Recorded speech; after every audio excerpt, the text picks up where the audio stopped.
सतगुरु मैं तेरी पतंग बाबा, मैं तेरी पतंग हवा विच उड़दी जावांगी, हवा विच उड़दी जावांगी। साइयां डोर हथों छड्डी ना मैं कट्टी जावांगी।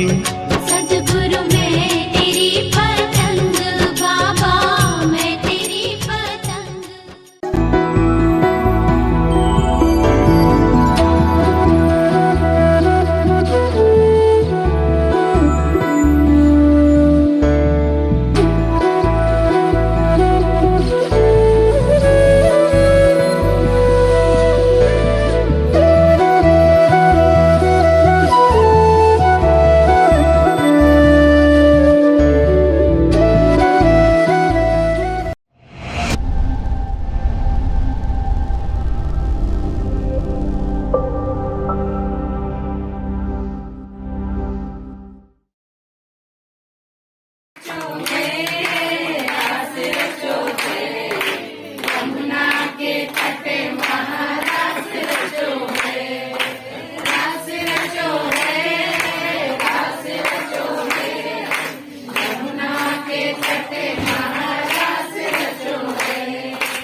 और इस धरती का सबसे अनमोल रत्न जिसको सत्संग कहते हैं वो हम सबके नसीब में दिया।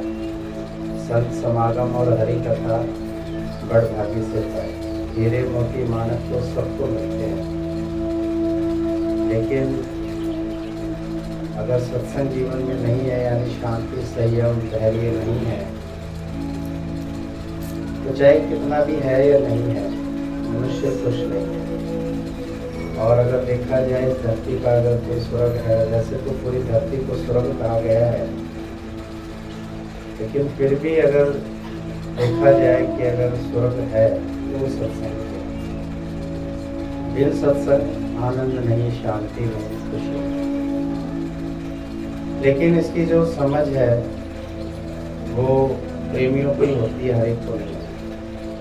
हर कोई इसको नहीं समझता, क्योंकि इस चकाचौंध की दुनिया में इतनी भागा दौड़ी चल रही है, इतनी खैचनतानी चल रही है कि स्थिरता है ही नहीं, शांति है ही नहीं।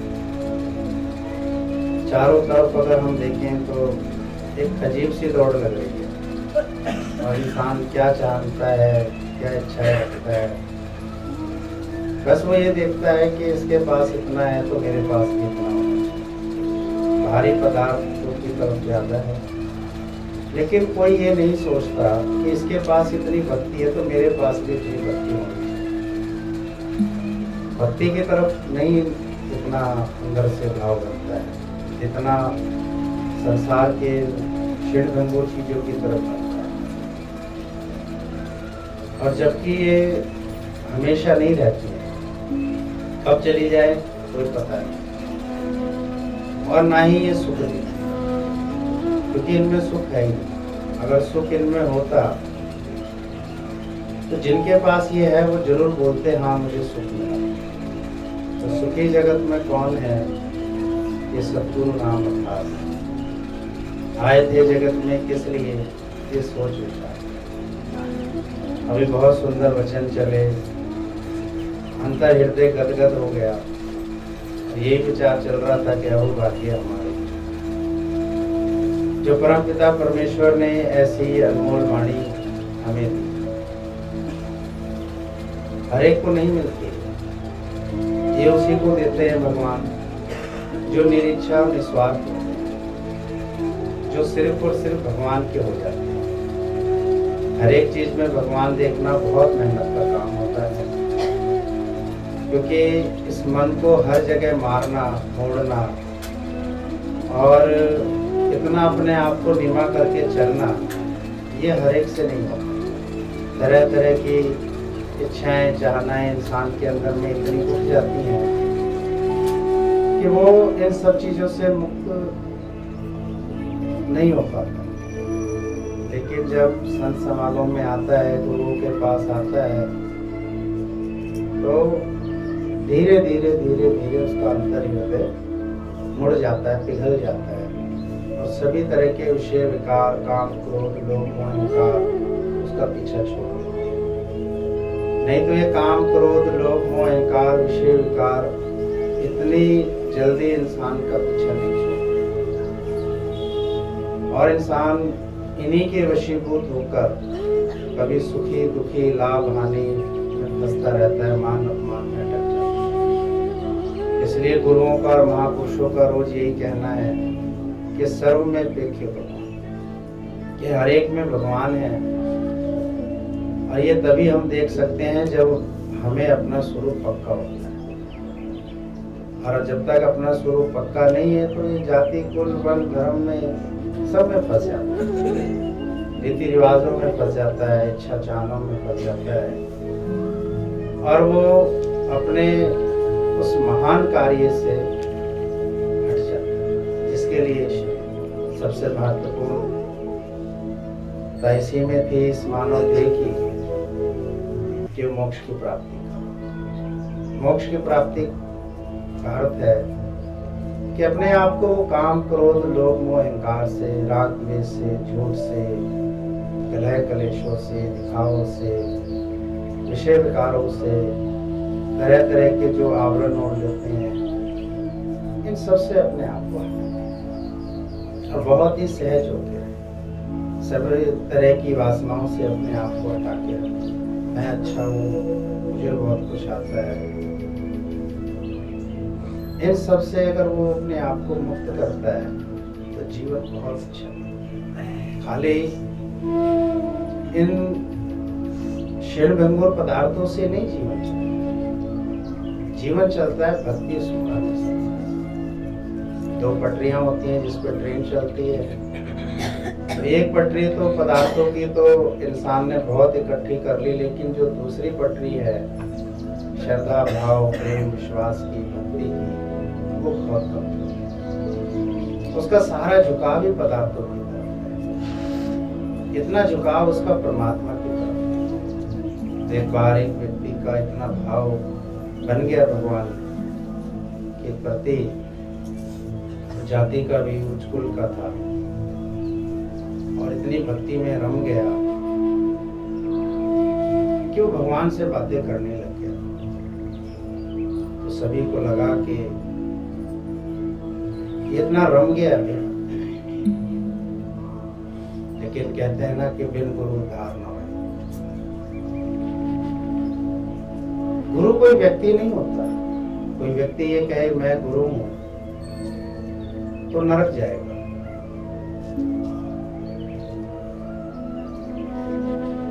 गुरु है वाणी, और वाणी है। कोई कहे मैंने रास्ता दिखाया, मैं लेके आया, वो भी नरक है। करण करावन आपे आप, मानुष को कुछ नहीं, कुछ भी याद नहीं रखना। नदी इतनों को जल पिलाती है अपना, कहाँ याद है? अगर हम एक आध दो चारों को ले भी आए क्यों याद है? इस अहंकार से, इस कर्ता भाव से हमें क्या मिला? मैंने इसको इतनी रमज दी, समझ दी, मैंने इतना किया, इन सबसे कुछ नहीं। ज्ञान के प्रदर्शन से भी कुछ नहीं मिलता। तभी है जब वो अपने जीवन को समभाव से चले, अपने जीवन की घटनाएं, दुर्घटनाओं में वो शांत है। सत्संग तो अंतर हृदय से होता है, बाहर की भागा दौड़ी से, प्रदर्शन करने से। व्यक्ति को लग तो गई थी लोग, लेकिन गुरु नहीं था। अब एक बार वो बैठा हुआ था, ऐसे धर्मशास्त्र चल रहा था, तो उस धर्मशास्त्र में एक बात ऐसी उठ के आई कि सामने बैठा एक कुम्हार था कि इसको कोई ज्ञान दे सकता है। तो उस व्यक्ति ने कहा कि मैं इसको ज्ञान दूं। उस व्यक्ति को बुलाया गया कुम्हार को, उसने कहा कि हम तुमको ज्ञान देंगे।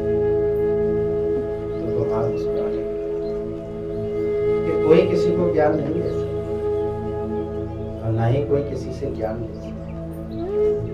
ज्ञान का आदान प्रदान नहीं होता, ये तो एक प्रेम है। और अगर प्रेम नहीं है तो फिर कुछ भी नहीं। जहाँ श्रद्धा नहीं, भाव नहीं, प्रेम नहीं, तो बिना प्रेम के तो ज्ञान भी होता बना। इसलिए बोला कि प्रेम ही सब है। लेकिन वो समझ तो ज्ञान से ही आती है, और यही ज्ञान लेना है इतना सा कि हम कुछ नहीं, जो कुछ भी है वो भगवान ही है, भगवान के सिवा कुछ भी नहीं। बहुत ज्यादा अत्यधिक इतना सब एकत्रित करने की कोई आवश्यकता नहीं। ज्यादा ज्ञान होने से भी चिड़चिड़ापन, गुस्सा, राग, द्वेष ये सब आ जाता है। थोड़ा ही बहुत, जैसे कि आटे में बस इतना ही ज्ञान रखना है कि मैं कुछ नहीं हूँ, जो कुछ भी है वो भगवान ही है, भगवान के सिवा। बात बढ़ती चली गई। उसी सभा में से एक व्यक्ति ने कहा कि आप ही बताओ हम सब में से श्रेष्ठ कौन है। तो कुम्हार भाई ने कहा कि भाई मेरा काम है मटकों को बजाना, तो मैं तो आप सबकी खोपड़ी को बजा बजा के चेक करता हूँ कि आप सब ज्ञानी ध्यानी है या नहीं है। अब पहला ही नंबर उस व्यक्ति का लग गया। अब जैसे ही उसने उसकी खोपड़ी को बजाना चाहा तो उसे हम गुस्से से ऐसे, तो कुम्हार भाई ने कहा काचो रे काचो, अभी खड़ा और बेच। और वो ऐसे बोलता हुआ चला गया। सारी सभा हंसने लगी कि भाई अभी आप तो बहुत अच्छे हैं, भले ही लगते हो देखने में इतना सब कुछ है, लेकिन अभी आप अपना अपमान महसूस हुआ। भगवान का भक्त तो था, लेकिन अधूरापन उसके साथ में।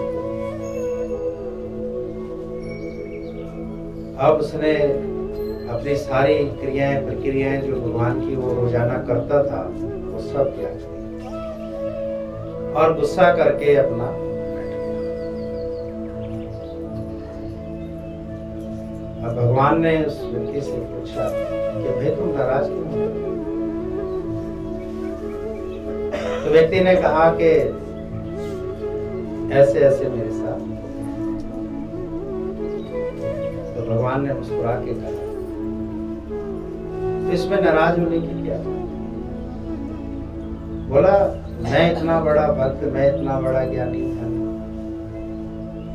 तो भक्त और ज्ञानी ध्यानी का लाभ ही क्या हुआ, जिससे अभी जन्म मृत्यु सब भास रही है, मान अपमान भास रहा है, राग द्वेष भास रहा है, सच झूठ भासता है, ज्ञान अज्ञान भासता है। जिस दिन ये सब फर्क तर्क खत्म हो जाए, समझ लो मुक्ति। और अभी अगर फर्क तर्क है, भेदभाव मतभेद है, छोटा बड़ा है, फिर कहाँ भी है? देखिए ये जो ज्ञान चल रहा है, जो सत्संग चल रहा है, आदि अनादि है, सनातन है। ये किसी व्यक्ति का शुरू करा हुआ नहीं है। समय समय पर जिम्मेवारियां मिली सब। अब जिसने जैसे अपने आव भाव विचार और दृष्टिकोण से जिम्मेदारी को संभाला, जैसे हमारी घर गृहस्थियां संभालती हैं, जैसे हमारे देशों को संभालता है, इसी प्रकार साध संगतों में ऐसी जिम्मेदारियां समय समय।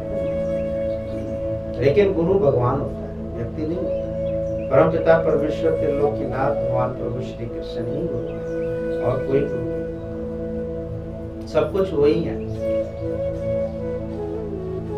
तो जब से ये चलता हुआ आ रहा है, कमी देखने वालों की भी कमी नहीं रही, खूबियां देखने वालों की।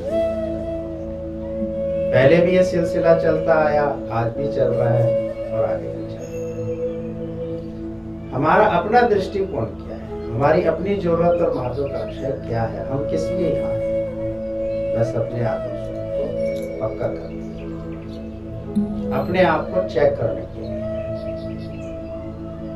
अपने आप को सेवा सुमरन सत्संग में लगाने के लिए आए हैं। और जो घर गृहस्थी बिजनेस व्यापार मालिक ने दिया है उसे अच्छी नैतिकता भाव से चलाना चाहिए।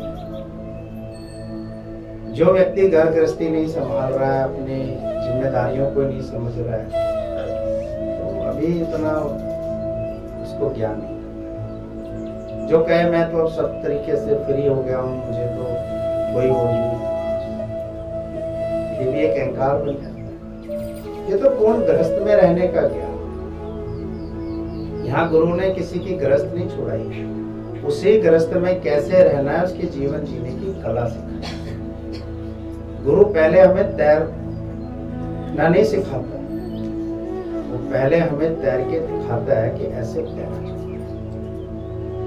सिर्फ एक मौखिक ज्ञान देकर हमें नहीं छोड़ देता, हमारे साथ बैठकर जीवन जीने की कला, अपना तन मन धन लगाता है, समय वक्त लगाता है, और फिर वो निस्वार्थ रहकर अपने आप को मुक्त, जो कहे कि ये मेरा है, तो अभी दुर्भाग्य हो चीज।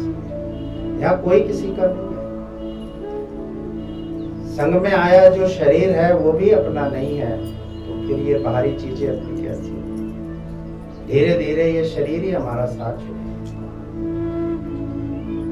जब उस व्यक्ति को ये सब वचन मिलने लगे भगवान से, तो उसका अंतर हृदय उस अवस्था में पहुंच गया जहां सब कुछ एक होता है,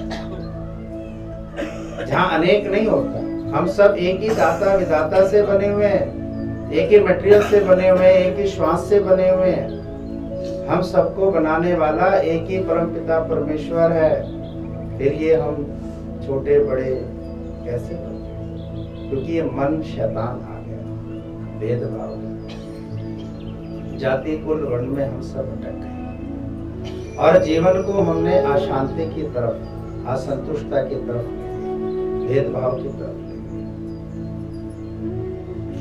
गुरु ये सब तरह के भेदों को मिटाता है और हमारे साथ जीता है। सारा समय वो हमको देता है, सुबह हो शाम हो, हर वक्त देखिए कैसे गुरु सब कुछ देकर अपने आप को गुम करके बैठा है कि मैं करने वाला हूं। सब हो रहा है, सब कुछ, कोई बहाना नहीं, कोई झूठ नहीं, कोई संसार नहीं है उसका, कुछ भी नहीं है उसका। जो कुछ भी है तो सिर्फ साथ संगति है। और उस व्यक्ति ने परमपिता परमेश्वर से कहा, क्या उस कुम्हार वाले भाई में भी भगवान है? बोला हाँ, उसमें भी भगवान है। बोला हर एक चीज में भगवान है? बोला हाँ, हर एक चीज में, सब में मैं ही हूं। यानी हर एक की रिस्पेक्ट करना, हर एक की रिस्पेक्ट, बहुत सुखी होना है ना, बस रिस्पेक्ट करना है। बोलने वाला कोई भी कुछ भी बोल सकता है, उसका अपना दृष्टिकोण और अपनी सोच है, अपने ख्यालात है। बोलने वाले हमारे साथ संगत और सत्संग के लिए भी बोलते हैं, हमारे इन कार्यों पे भी बोलते हैं, लेकिन हमारा बोलना अच्छा नहीं होता है। क्योंकि अगर हम भी बराबर का बोलेंगे तो फिर फर्क क्या रहेगा, फिर क्या भाव रहेगा? कोई कुछ भी बोले, वो उसका सोच है, उसका दृष्टिकोण। साथ संगत में आना नहीं आना व्यक्ति का अपना काम है, हमारा उससे कोई लेना नहीं। हम किसी व्यक्ति की सोच से नहीं चल सकते। व्यक्तियों की सोच बदलती रहती है, उनके हाव भाव बदलते रहते हैं, उनकी विचारधाराएं बदलती रहती।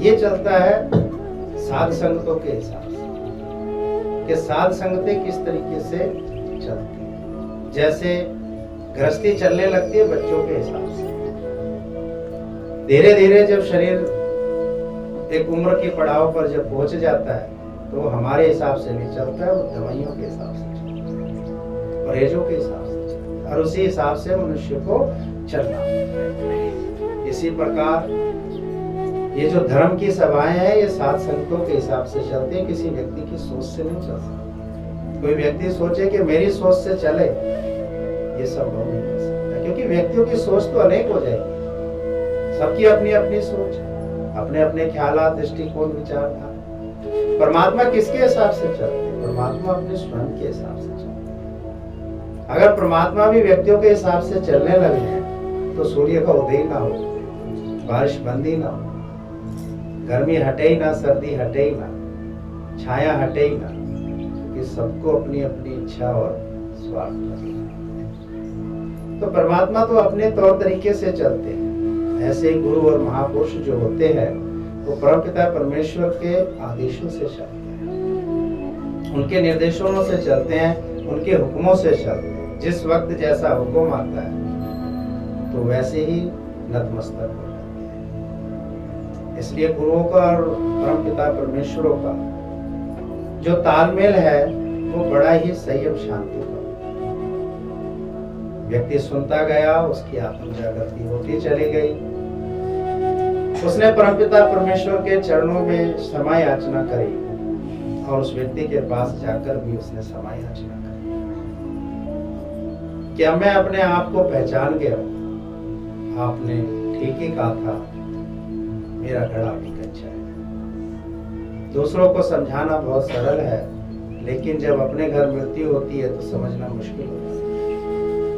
दूसरों के घर चोरी और नुकसान हो जाए तो समझाना बहुत आसान होता है, लेकिन अगर अपने घर कुछ हो जाए तो बहुत मुश्किल हो जाती है समझाना। तो ज्ञान अपने लिए होता है, ना कि होता है। सेवा, सुमरन, ये सब के लिए करा जाता है, सिर्फ अपने लिए नहीं करा जाता। धन सबके लिए होता है, अपने इंसान धन तो अपने लिए रख लेगा, धन दूसरे के लिए नहीं रखेगा, लेकिन ज्ञान वो दूसरों के लिए रखता है। ज्ञान रखना है अपने लिए, बाकी जो कुछ भी मालिक ने हमें दिया है वो सबके लिए दिया। ये जो शरीर दिया है ये सबकी सेवा के लिए दिया है। जो धन मिला है उसमें सबका हिस्सा होता है, लेकिन जो ज्ञान मिला है वो स्वयं की आत्म जागृति के लिए होता है। अब उसी कुमार भाई ने कहा, अब घड़ा पक चुका है, अब ये घड़ा कच्चा नहीं है। और ऐसी लो लगी व्यक्ति कि एक समय ऐसा आया कि वो कहीं धर्म सभा में बैठ के अपने लिए खाना बना रहा था, और खाना बनाते बनाते, रोटियां बनाते बनाते एक श्वान आया और उसकी रोटी को ले गया। तो सभी ने कहा कि तुम्हारा ध्यान किस तरफ है? तुम्हारी रोटियों को श्वान लेके जा रहा है, पत्थर लेके जाओ, उसको मारो, अपनी रोटियां ले आओ। लेकिन वो व्यक्ति मुस्कुराया, पत्थर की बजाय घी का कटोरा लेके और कहने लगा कि प्रभु रूखी मत खाओ, थोड़ा घी लगाओ। आपने ओढ़नी ओढ़ी श्वान की और मुझे उड़ा दी। आप में और मुझ में कोई अंतर्भेद नहीं है, क्योंकि मैंने आपको पहचाना। तो गुरु हमें दिव्य दृष्टि देते हैं, जिससे हम पहचानते हैं कि कोई बुरा नहीं है, कोई बुरा नहीं है, किसी में कोई कमी नहीं है, कोई बुराई नहीं है। पर कब? जब अपना मन अंतर साफ होता है। इसलिए रोज कहा जाता है, मन अंतर की करो सफाई, जब देवी का घर गृहस्थियों में सास, बहू, देवर, जेठ, जेठानी, पति, पत्नी, बच्चे, बालक, बड़े, बूढ़े, बुजुर्ग, सब तरह के होते हैं। उसी में ही हमें रहना है। पर रहना कैसे है? जैसे रहता कीचड़ में कमल। अच्छाइयाँ बुराइयाँ आती रहती हैं, सब कुछ चलता रहेगा, लेकिन हमें उसी में ही हंसते और मुस्कुराते हुए निरिच्छा और निस्वार्थ से रहना। तो रिश्ते अच्छे तभी बनते हैं जब हम निरिच्छा और निस्वार्थ में आ जाते हैं। अगर हमारे अंदर में निरिच्छा निस्वार्थ नहीं आया तो सभी रिश्तों में खटास है। हम लोग गीता शास्त्र पढ़ते हैं तो इसका अर्थ ये नहीं है कि बाकी शास्त्र खराब है। अपनी अपनी श्रद्धा और भाव है। बस अंतर हृदय का जो खिंचाव है वो किस तरफ है, बाद में खिंचाव।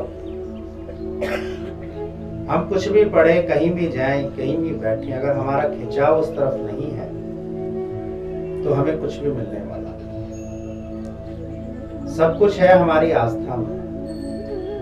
भक्त प्रहलाद या भक्त ध्रुव हुए या भक्त मीरा हुई, जो भी हुए, उन्होंने अलग अलग नाम से भगवान को बुलाया और पुकारा और भगवान प्रकट हुए। कहीं श्याम के रूप में तो कहीं विष्णु के रूप में हुए, तो कहीं माता के रूप में, तो कहीं गुरु नानक देव के रूप में। सब रूप उन्हीं के ही हैं। कहीं जीसस क्राइस्ट के रूप में, कहीं कबीर साहब के रूप में, कहीं भगवान बुद्ध के रूप में है, तो कहीं भगवान महावीर के रूप में। सब तरह तरह के रूपों में वो आए, जिसका जैसा खिंचाव हुआ, जिसने जैसी लगन लगाई, प्रभु ने उसका बेड़ा पार किया।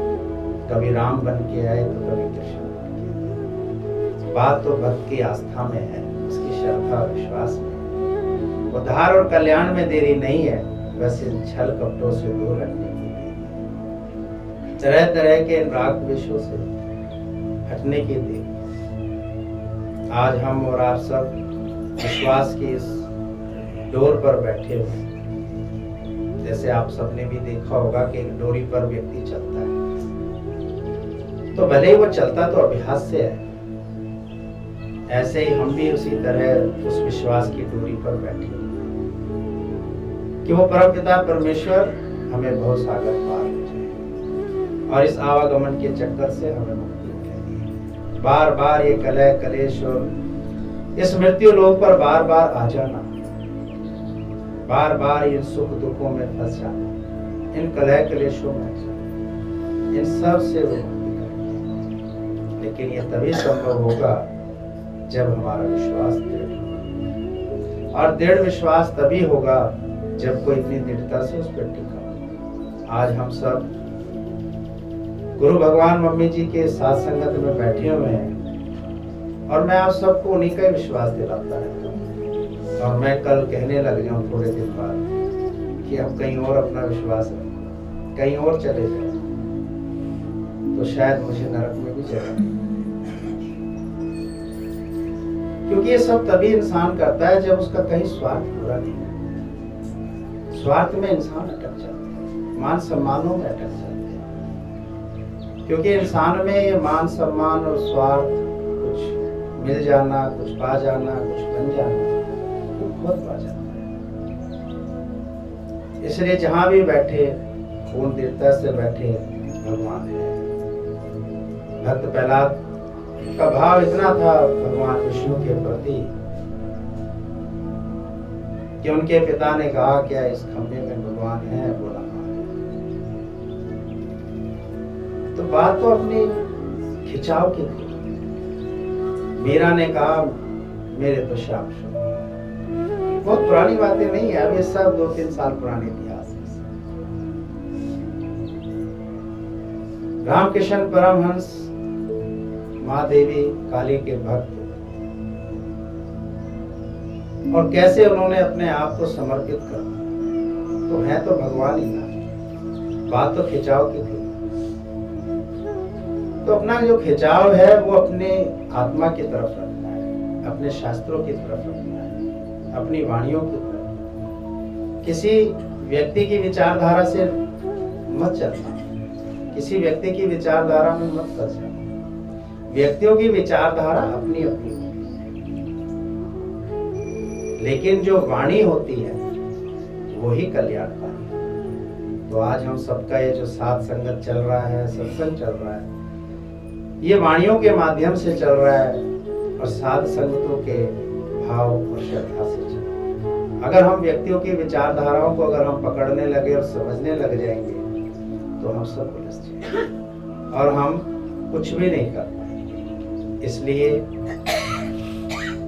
जो साध संगत चाह रही है वो पूरा है, जो परमात्मा का हुक्म हो रहा है वो हो रहा है। आज भी इन सब कार्यक्रमों में किसी को अच्छा नहीं, ये 2-4 जने तो हर जगह रहते ही रहते हैं। आगे आने वाले कार्यक्रम प्रोग्रामों में भी रहेंगे और इससे पहले में भी रहेंगे। पहले वाले में भी कुछ चीजें अच्छी नहीं लग रही थी, आज भी कुछ चीजें ये चलता रहता है, स्वाभाविक होता है। इसलिए हम सबको इन सब में नहीं अटकना, ना ध्यान देना है। सिर्फ और सिर्फ अपने उद्देश्य की तरफ ध्यान रखना है कि जो मालिक का, जो परमात्मा, आप और हम सब अभी मथुरा वृंदावन गोकुल धाम होके आए, गोवर्धन होके आए, मत जाओ, उनको क्या फर्क पड़ता है? उनको कोई फर्क नहीं पड़ता। हाँ तो और दिनों दिन बढ़त होती जाए। माँ वैष्णो देवी मत जाओ, उनको क्या फर्क पड़ता है? शिरडी मत जाओ, उनको क्या फर्क पड़ता है? लेकिन फर्क हमको पड़ेगा अगर हम नहीं जुड़े तो। अगर हमने अपनी डोरी नहीं सौंपी तो सोच के सोचो इस समुद्र की लहरें हमें कहाँ फेंकती है। आज कोई साथ संगत में आ रहा है या नहीं आ रहा है, ये उसकी अपनी व्यक्तिगत सोच है, उसकी अपनी विचारधारा है। शुक्राना व मुस्कुराना। कृष्ण भगवान की जय, माधव भगवान की जय। हमारे सत्संग की यूनिफॉर्म है शुक्राना और मुस्कुराना। जीवन में हम जो कुछ भी दिया है भगवान ने हमें, उसका शुक्राना मानना है। जीवन में आए दुख तकलीफ में मुस्कुराना की भगवान की कृपा बहुत है। भगवान का हर समय धन्यवाद करते हैं। मुस्कुराना व शुक्राना है सच्ची भक्ति और सच्चे भक्त की पहचान।